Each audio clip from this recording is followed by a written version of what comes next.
how does sugar affect your weight loss and how can you reduce it? So sugar is going to be the thing that makes you want more sugar, right? So if you're struggling with cravings or controlling yourself or overeating, it's most likely the foods that you're eating are triggering you to not be satisfied, or kind of like an addict craves more, right? Because you finish that bag of chips and you're like, whoa, I'm hungry. Let me eat another bag of chips, right?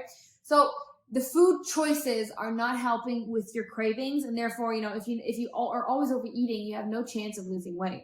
And so how do we reduce the sugar intake? Well, start small, right? Are you having 3 sugars in your coffee? Okay, make it 2, right? Are you having a sugary Danish or muffin for breakfast? Okay, switch it to Greek yogurt or egg whites.